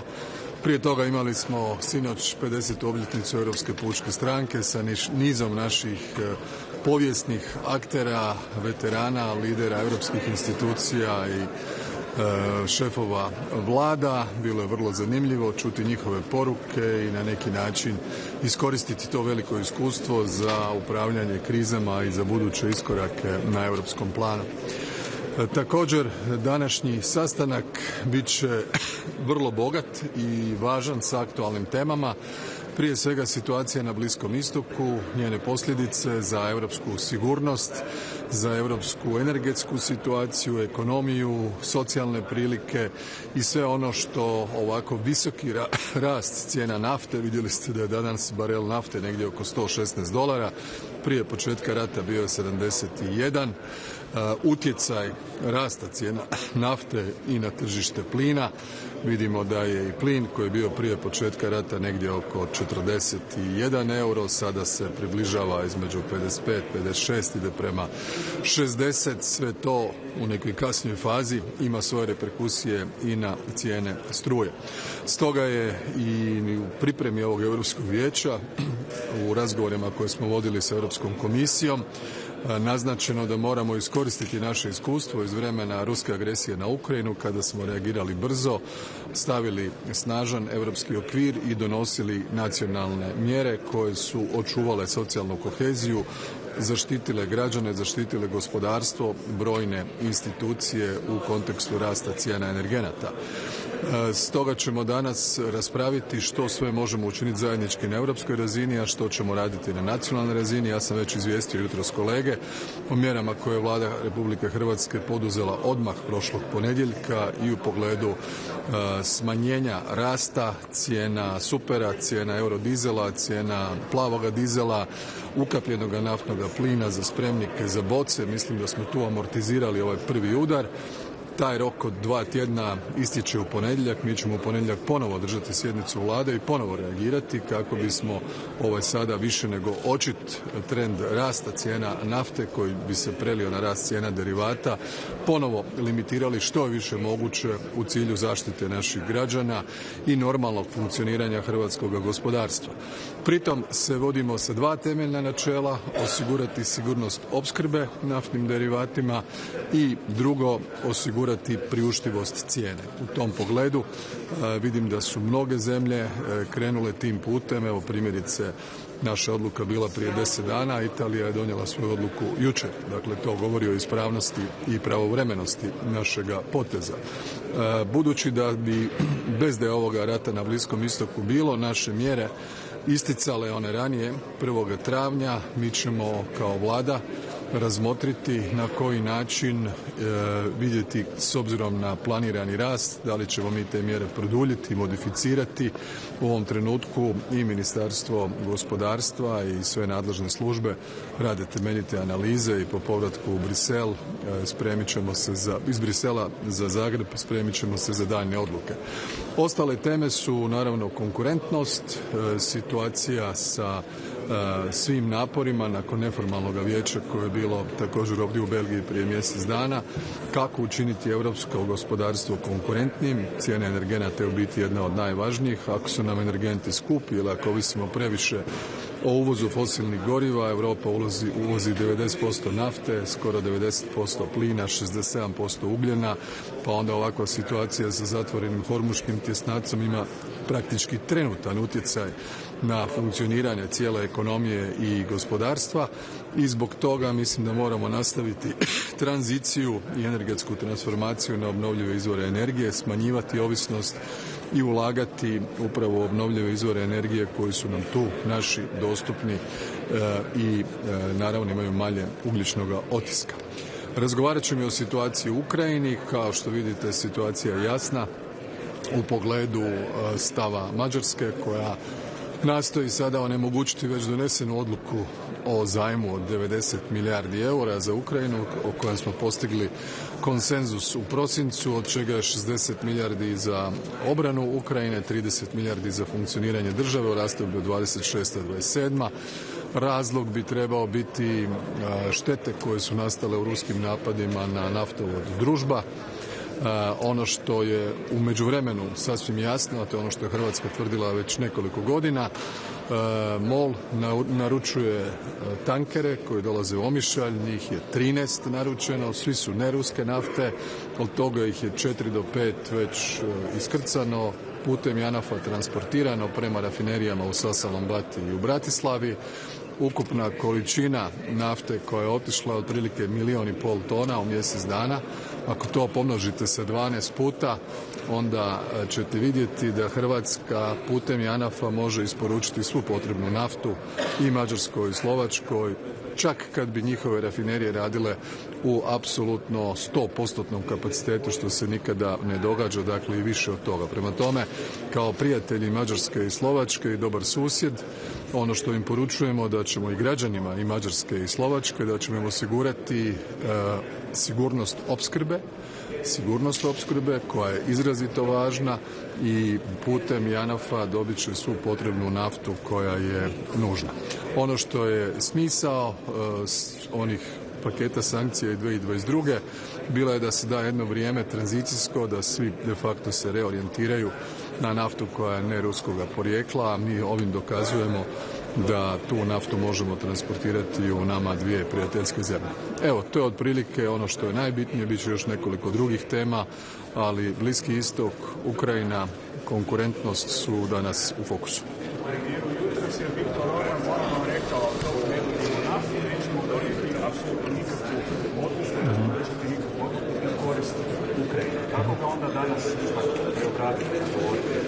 Pa vidjet ćemo. Ja slušam tu kampanju, slušam njegove poruke. Ono što je dobro za mađarsku javnost, za europsku javnost, da znaju da Mađarska neće ostati bez nafte. Hrvatska je tu ne kao sekundarni, ne kao alternativni, ne kao nepouzdani, ne kao nefunkcionalni, ne kao skupi transportni pravac, nego kao ako treba i jedini pravac, i pouzdan, i funkcionalan, i siguran, i u pogledu transportne tarife itekako povoljan, koji osigurava Mađarskoj i Slovačkoj da njihove ekonomije funkcioniraju normalno. Dakle, stvar je samo pitanja cijene nafte. Dakle, to je jedino pitanje o kojem se radi i koje vjerojatno svi razumiju više nego dobro.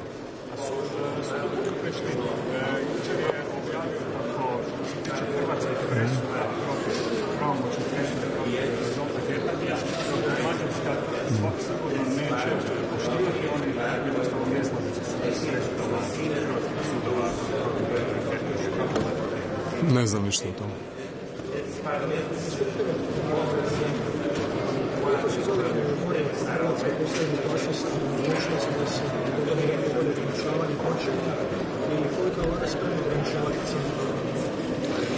Pa mi smo spremni osiguravati ograničanje cijena dokle god treba. Dakle, nakon ruske agresije na Ukrajinu mislim da je čak bilo 95 odluka vlade u tom kontekstu. Prema tome, to je dokaz da smo tu za građane, za gospodarstvo, za očuvanje socijalne kohezije svih na okupu, pa onda time i rast i razvoj i veći broj radnih mjesta, sve ovo što su postignuća u zadnjih nekoliko godina.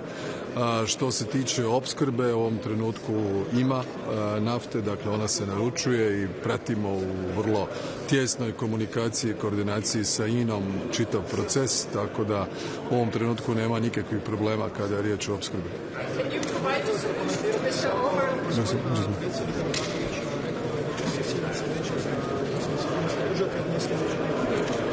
Vidjet ćemo. Nije žurba, ovo je samo još jedan rat. Dakle, za razliku od njega, moje inicijative za sastancima Vijeća za nacionalnu sigurnost i Vijeća za obranu dolaze u trenucima kada su velike globalne krize koje imaju utjecaj na nas. Tako je bilo od 24. veljače pismenim putem kada je ruska vojska napravila invaziju na Ukrajinu, pa i tad nije bilo potrebe da se nađemo. Sada imate veliki rat na Bliskom istoku oko kojeg cijeli svijet treperi. Dakle, u ovom trenutku raste cijene nafte na $116 po barelu, za 50% raste cijene plina, rasti će onda cijena plina za sve subjekte, rasti će cijena struje, ali nema veze, ima vremena. Naćemo se kad bude. Dakle, vrlo je bitno da javnost razumije tu poruku. Znači, mi potičemo, iniciramo sastanak kada je stvarno bitno i kada smatramo da postoje razlozi zašto je bilo dobro da se i to tijelo nađe. Ali budući da sastanka neće biti, mi ćemo raditi svoje kao što radimo i do sada, štititi građane i gospodarstvo, pa kad završe izleti, možda sastanka i bude, a možda i mi ne budemo imali vremena u budućnosti. Please. We are already providing. Croatia has its Adriatic pipeline. The oil terminal is on the island of Krk. The pipeline is fully utilized now. It has already received orders from Hungarian oil company MOL for 13 tankers. 4 of those tankers have landed in Croatia. The oil from the tankers has been put in the tanks, later on in the pipeline, and transported to refinery in Sasalombata in Hungary or Bratislava in Slovakia. The capacity so far was 1.5 million tons, which means if you multiple in a month 1.5 multiple 12, it's very easy. It goes beyond 13 million tons, and the current total capacity, if both refineries in Sasalombata and in Bratislava operate every day, full time, their maximum capacity is now around 11 million tons, which means that Croatia can provide energy security and supply of oil to Hungary and Slovakia, even when Družba is not functioning. So as a friend, as a neighbor, as someone who wants to partner with our long-standing historic friends, Hungarians and Slovaks, we are here for them, for their citizens, for their economy, to provide them the oil they need.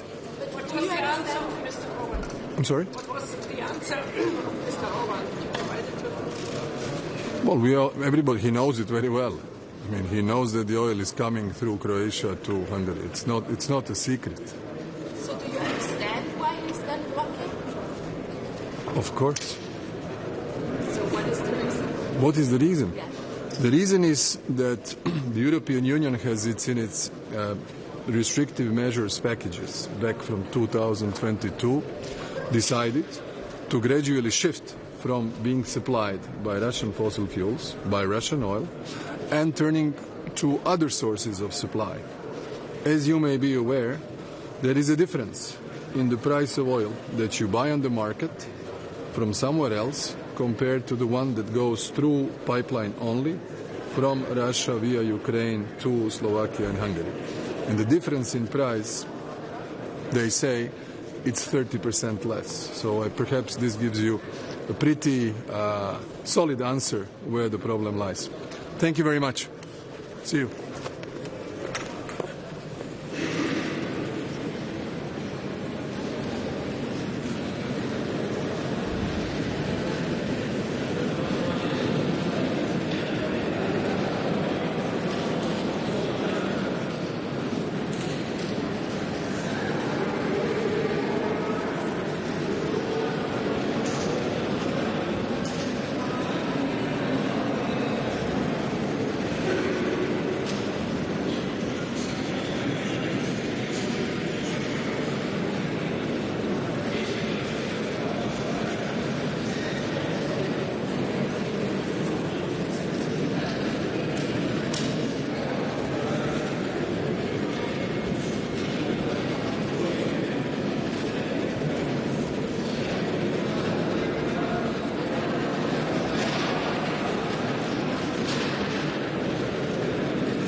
The only solution is to revise.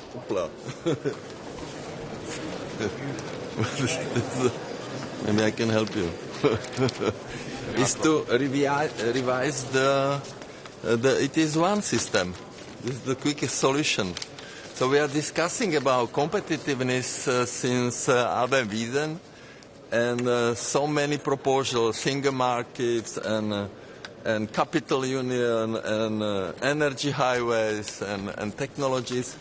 But all these measures will take a lot of time. And the only one which we are proposing is to exempt the intensive energetic industry from the ETS1 system. This is the only way. Are you going to convince Mr. Orban to change his mind on Ukraine? No, I am not going to convince Mr. Orban. This is his issue, not mine. I am here to fight for the European industry. And we are losing time. And it was very funny to hear now at the breakfast about illegal migration that after 10 years, all member states which were welcoming migrants wake up. And they said, we cannot repeat 2015. 10 years already. And now everybody is asking to close borders. So it's very funny to hear it, what we were saying in 2016. Now the other member states have the same opinion. So I hope that it will be not the same situation with energy prices, because we are seeing what is happening in Iran, in Qatar, everywhere, and this is a big problem for Europe. On the ETS, what industries exactly want to exempt them? Free allowances? Yes, accept them from the system of allowances, because the Commission said in 2020 the forecast for the price of ETS1 was in 2030 26.50, and we had in January 87. So the Czech industry paid 13 billion euro for ETS allowances. So this is of course destroying industry, and Draghi report was saying clearly that the metallurgical industry and other industries are losing capacities, and of course they are not in competitiveness against China and the United States. Thank you.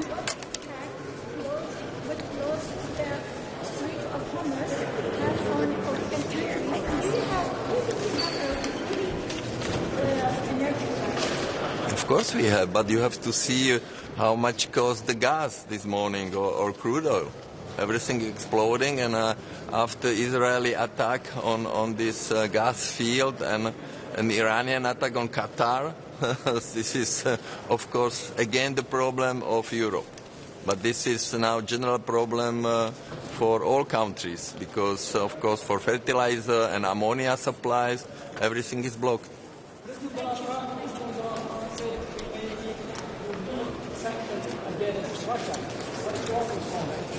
So we have to discuss it within, European Council has to discuss it. So we'll see. But what we want in any case is as soon as possible the revision of ETS1 system. And the forecast of Commission was completely wrong. And according to this forecast, we are now in the year of 2042. And this we can change quickly. So thank you. Thank you very much.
DWS. Bonjour, messieurs, dames. Merci beaucoup d'être là. Je vais vous dire quelques mots avant ce Conseil européen. D'abord, nous allons évoquer pendant ce Conseil les questions de compétitivité suite à la retraite stratégique que nous avons effectuée il y a quelques semaines. Là-dessus, le cap que nous défendons est clair. Les conclusions de ce Conseil sont tout à fait bonnes. Nous voulons plus de simplification, un approfondissement du marché unique européen pour aller plus vite, pour être plus compétitif. Nous voulons plus d'investissements, en particulier en matière d'innovation, de recherche, de technologie. Nous voulons une diversification de nos partenariats qui est nécessaire dans le contexte géopolitique que nous connaissons. Et nous défendons une préférence européenne dans des secteurs stratégiques clés pour protéger justement notre capacité à innover ou les capacités de production que les Européens ont. Le texte reflète ces priorités avec un agenda clair et des résultats dans les semaines et les mois qui viennent. Le deuxième sujet sur lequel je souhaitais insister, c'est la régulation des questions numériques. Comme vous le savez, nous sommes en train de parachever une réforme pour protéger nos enfants, nos adolescents de moins de 15 ans en France. Et il reviendra à la Commission européenne de prendre les dispositions pour pouvoir vérifier l'âge. C'est sa compétence. Nous avons une initiative que plusieurs États membres poursuivent. J'ai pu écrire aussi à la présidente de la Commission à cet égard. Et c'est un point important sur lequel nous avançons à plusieurs. Parlant des questions de régulation des réseaux sociaux, de l'intelligence artificielle, je défendrai dans ces conclusions et lors de cette session aussi la lutte contre les interférences et les manipulations de l'information. Il y a à chaque élection aujourd'hui en Europe des interférences qui troublent les processus électoraux. En ce moment même en Slovénie, le Premier ministre Golob, qui est en train de faire campagne pour avoir un nouveau mandat du peuple slovène, a été victime d'interférences caractérisées, de fausses informations et d'interférences de pays tiers. J'en ai parlé avec lui hier soir et ce matin. Les Européens doivent absolument se mobiliser pour protéger nos démocraties de ces interférences. C'est une nécessité, c'est ce bouclier démocratique dans lequel nous croyons. Nous aurons ensuite l'occasion d'évoquer évidemment la situation en Ukraine, d'abord parce que nous parlerons avec le président Zelensky. Et là-dessus, les choses sont simples. Je voudrais insister sur 2 points. Nous devons d'abord mettre en œuvre le prêt de 90 milliards d'euros qui a été décidé en décembre dernier. C'est une décision qui a été prise par les chefs d'État et de gouvernement. Elle doit être mise en œuvre. Et nous devons accroître nos capacités de production militaire. C'est ce que nous défendons depuis des mois. Nous avons mis les instruments en place parce qu'on sait que nous-mêmes, pour notre sécurité, et les Ukrainiens auront besoin de plus en plus de production européenne dans le contexte actuel. Le troisième sujet que nous évoquerons est évidemment la situation au Moyen-Orient. D'abord par une discussion avec le secrétaire général Guterres, qui nous permettra de revenir aussi sur la situation humanitaire à Gaza, que nous ne devons pas oublier et pour laquelle nous devons rester mobilisés. Et puis nous défendrons évidemment une désescalade, un retour à la stabilité au Moyen-Orient. Je voudrais dire ici qu'hier j'ai eu l'occasion d'échanger avec l'émir du Qatar, qui a été directement frappé et des capacités de production de gaz ont été frappées. Plusieurs autres pays du Golfe ont été frappés pour la première fois sur leur capacité de production, de la même manière que l'Iran avait été frappé le matin. Cette escalade est inconsidérée.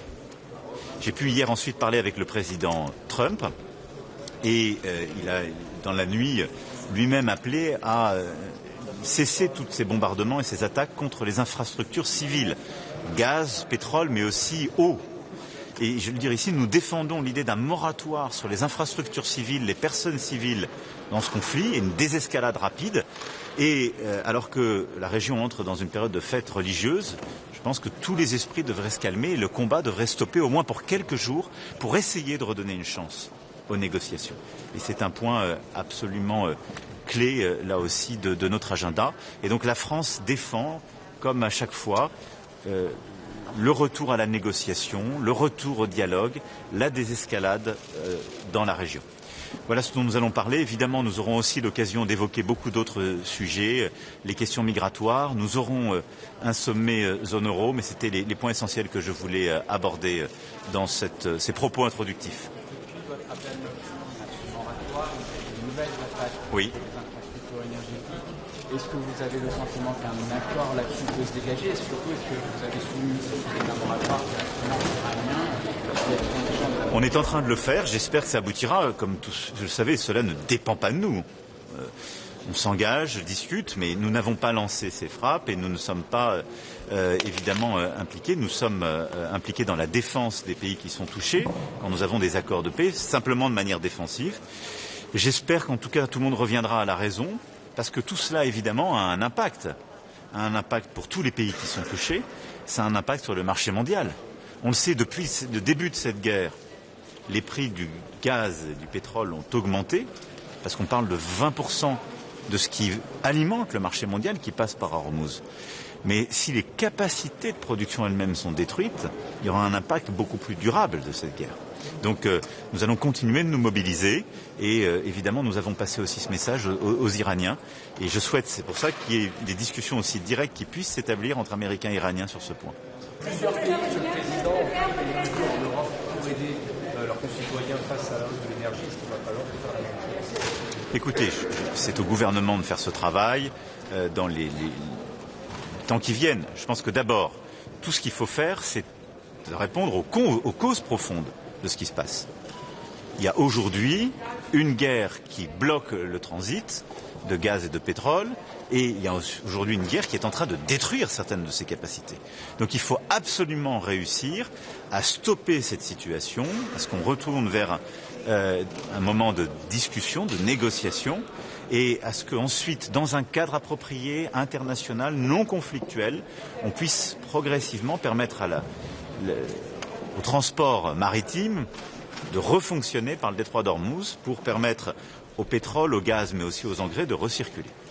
Ensuite, il y a les mesures qu'on peut prendre pendant cette période à court terme. On l'a fait en libérant des réserves stratégiques sur le pétrole et on va continuer de piloter cela finement en concertation. Donc c'est la coordination des États, à la fois qui produisent ou qui ont des réserves stratégiques.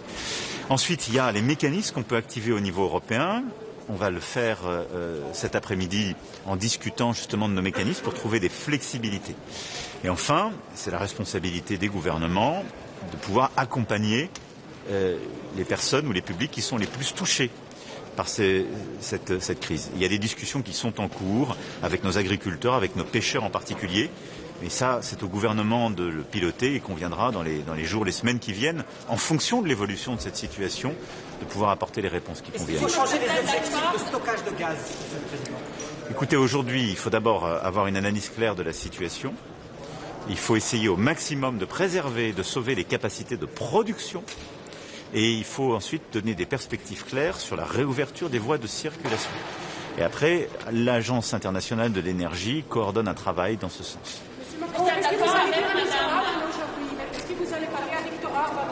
Je parle à chaque fois à Viktor Orban et je souhaite, nous, qu'on avance sur le soutien à l'Ukraine, qui en a besoin, et qu'on tienne notre parole sur les 90 milliards d'euros de prêts. Plusieurs Français ont été arrêtés à Dubaï parce qu'ils ont filmé la guerre. Est-ce que vous avez des nouvelles d'eux et que fait la France?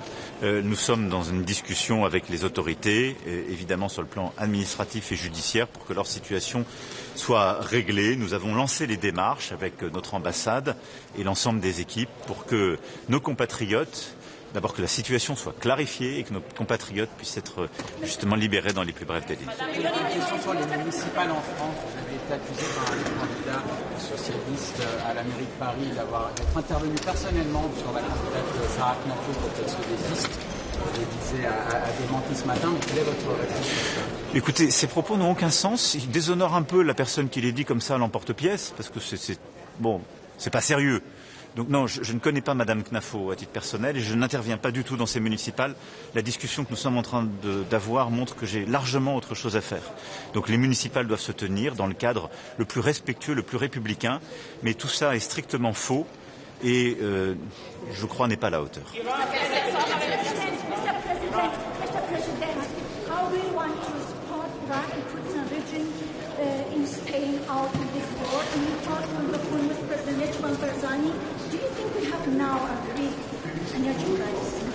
Look, first of all, mentioning Iraq and the situation, I want to pay tribute to our soldier, Major Frion, killed by the pro-Iranian militias in Iraq. France is present in Iraq and has been present in Iraq since 2015 in order to fight against terrorist groups and Daesh and in order to support the Iraqi sovereignty. We are very proud of this commitment in Baghdad, in Erbil. I had the occasion to speak several times with President Barzani as well with Prime Minister Soudani.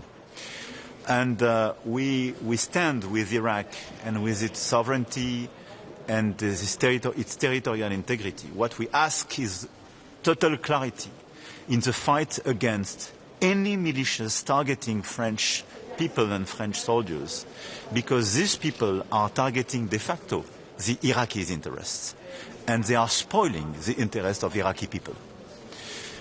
Now, I really believe that Iraq should be apart from this war and preserve this sovereignty, and all the groups interfering in this war are taking a great responsibility. Je vais répondre peut-être. Est-ce qu'il y a d'autres questions sur la situation? Je vais rejoindre. Je pense que le mécanisme dit ETS, en particulier ETS 1, est un bon mécanisme parce qu'il permet de faire la transition en préservant la compétitivité, donc il réconcilie nos objectifs de compétitivité et de climat. Il faut donc le préserver. Par contre, dans le contexte actuel, nous devons trouver des flexibilités, des souplesses qui nous permettent, dans l'environnement international que nous connaissons, de répondre à la crise. Mais il faut garder la structure, garder la philosophie, garder l'approche et ne pas perdre de vue justement ce qui est aussi important pour les Européens. Merci beaucoup, je vais retrouver mes collègues. Merci beaucoup. Pardon ? L'objectif, c'est d'apporter notre soutien plein et entier au peuple libanais, aux autorités libanaises. Et au fond, nos objectifs sont simples. Nous voulons aider le Liban dans son intégrité territoriale, sa souveraineté, sa sécurité.